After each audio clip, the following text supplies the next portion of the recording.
Okay, so my mic is not near my face. Merry Christmas, Happy Holidays, everybody. Now, this video, get out of here, hair. Andy Smith, his channel is linked below, got a bunch of us booktubers together to do a booktube Secret Santa this year, which we were to get randomly selected a name from other booktubers that are participating and go through their channels, find a favorite book of theirs that they've either done a review for or talked about in a video and gushed about, that sort of thing, that we have not read. That is one of the rules. We cannot have read it. Can't tell them about it. They're going to find out today during this video, 10 a.m. Eastern, which is 9 a.m. Central, and this is when all of these booktube channels will have this video drop. So you're probably going to see, I don't know exactly how many of us are in it, 20 or so maybe? Who knows? We'll find out. So, Jesse at The Bookish Mom, I went through your videos, and I saw that you really like the Poppy War. And you talked a lot about both the Poppy War and the Dragon Republic, and I looked for any excuse to basically get back to this book because I wanted to read it, but I kept pushing it and pushing it because other books came out, and then I was behind on The Burning God.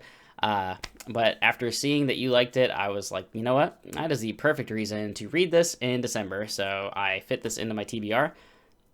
I absolutely love it, so I'm saying that up front. This is one of the best books that I've read all year long, and to the point I made in my January TBR video, the reason I'm reading The Burning God in January is because this shuffled my TBR around, and I wanted to read Burning God the second that I finish this, but I will wait until January. But let's talk about The Dragon Republic by RF Kuang. Okay, so as Fonda Lee on the front says, prepare yourself. That's not what it says. This is staying here now. As Fonda Lee says on the front of the cover, brace yourself. All right, that's annoying. Can't leave that there. If you haven't read The Poppy War, I do have a full video review for that as well. Basically, RF Kuang, as young as she was when she wrote The Poppy War, somehow, spectacularly, created this incredibly visceral, grimdark, violent as hell, interesting magic, just this world that she created in The Poppy War based on historical China and the actual, opium wars that happened. That book was one of the best books already that I read this year, and I mentioned that earlier in a video as well as being, if it wasn't one of my top 5 books halfway through, it was like a honorable mention. I don't remember exactly which one. That book was fantastic. Rin is a great protagonist and main character, even though you absolutely hate her at times. And just the world and the atmosphere that was built as a foundational piece to this story knocked it out of the park. This was absolutely one of the best debut novels for an author I have ever seen. And the fact that she was so young when she wrote it, it was beautifully done.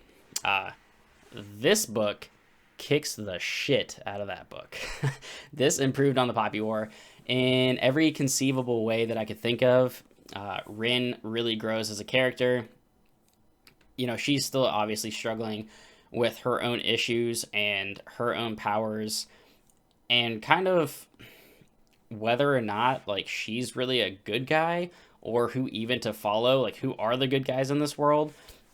You see a lot of perspective built in this book, especially where maybe the people you're following aren't the good guys. Maybe the people you've been killing aren't the bad guys. So there's a lot of that theme throughout the book. And it makes it really, really interesting because Rin and these other shaman are at the center of this war. And because of their powers, they're kind of used as weapons. And because of that, they don't really know where their loyalties lie, if they should just be loyal to each other, if they should be loyal to the Muganese, if they should be loyal to the Federation, whoever. There's all these factions at play here, and they don't really know who to trust because it doesn't seem like anybody's that trustworthy or telling the truth about what's going on.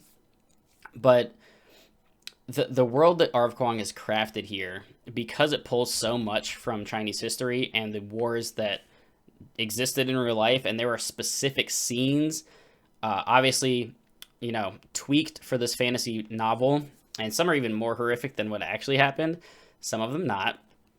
But there are scenes that she pulls from that, I mean, you can go out and look up like the Nanking Massacre, Nanjing. I think it falls under either name.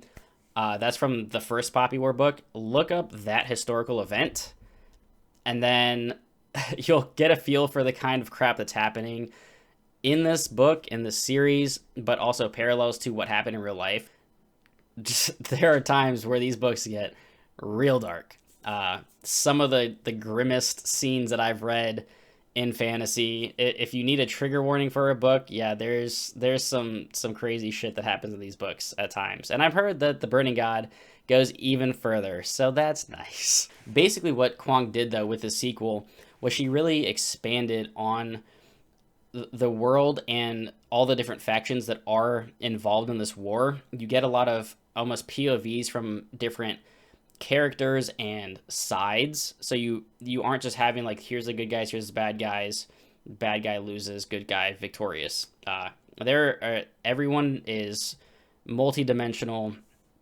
They are dynamic characters in this, and that goes well beyond Rin. The side characters, her whole group of the Psych, which is like her group of shaman, they're all interesting. The villains in this book, and again, may or may not always be villains, they are incredibly interesting, and they have actual fleshed out backstories and reasons behind what they're doing.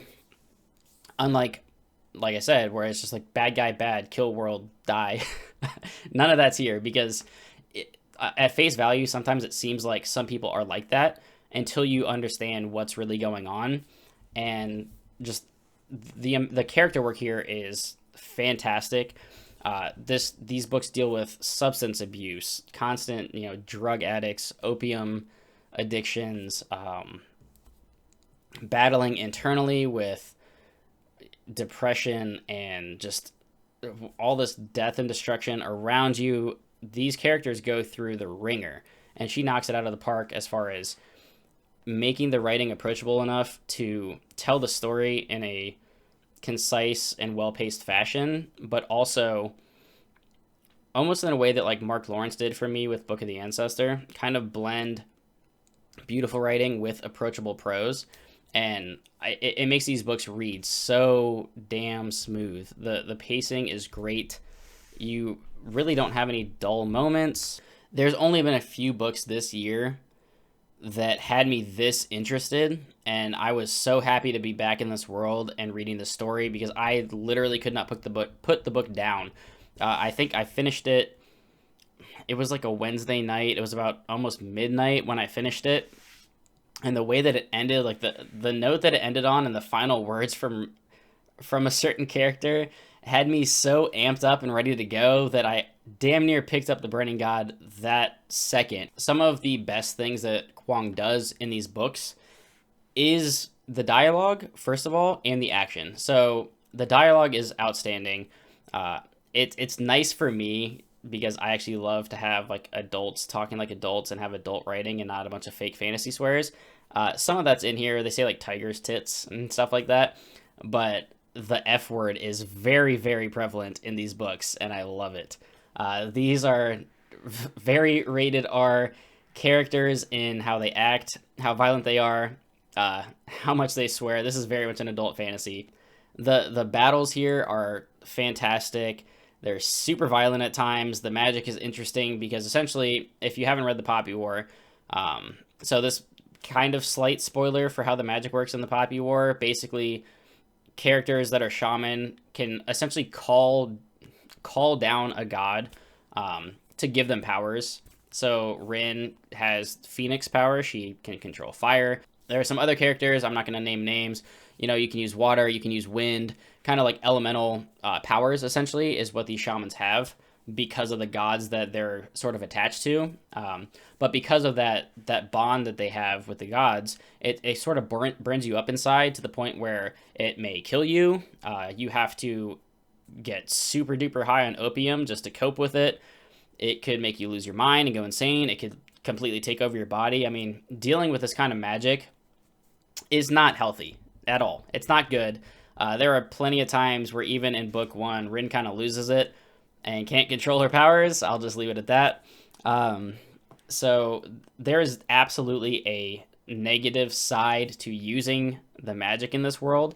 And that's really interesting because it doesn't make these characters overpowered, because there are consequences to using this magic. It's not just, oh, I just have powers and I can kill people and whatever, move on. You're doing this at your own risk. Like, you may just kill yourself accidentally using these powers. So the stakes are always high when somebody gets pushed to the edge. And Rin especially, she's such an angry character. And she's trying so hard to please people around her. She wants to serve and wants to sort of be a sword for people. And when people piss her off, whoo, you better look out, because she is not very good at controlling her anger.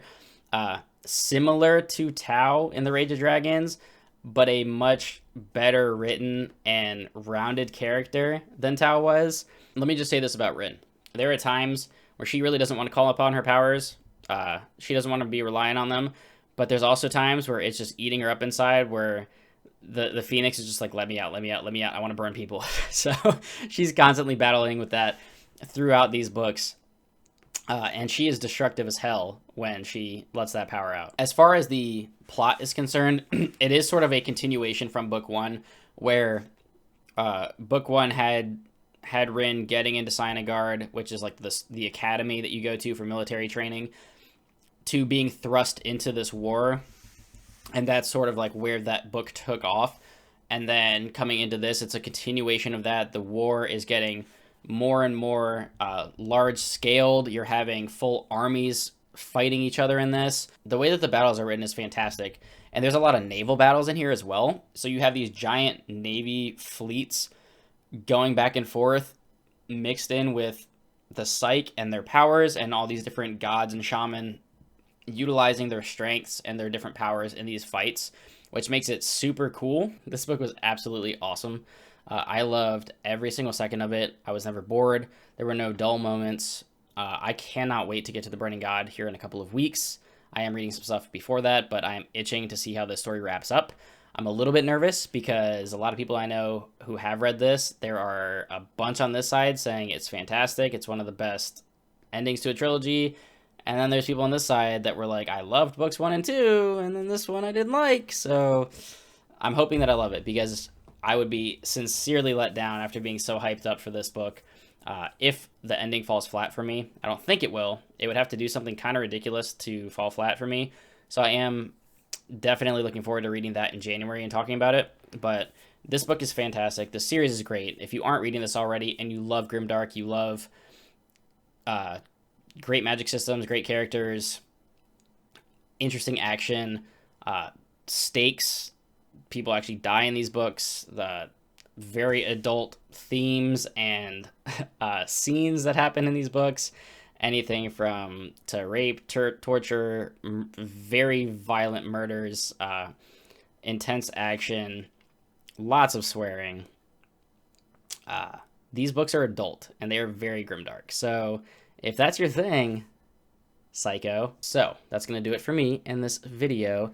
Like and subscribe as always. Join the Patreon if you want to support the channel financially and what I do here, so I can continue to buy all these books that I'll eventually read and make my wife angry because I spend so much money on books. Let's not talk about that. That is, of course, always optional, but always appreciated. Do jump in Discord, though, or leave me a comment down below. Let me know your thoughts on the Poppy War if you're interested in it at all. If these videos helped you one way or the other. If you've loved it, hate it, whatever your opinion is, let me know. So, until next time, everybody, keep reading.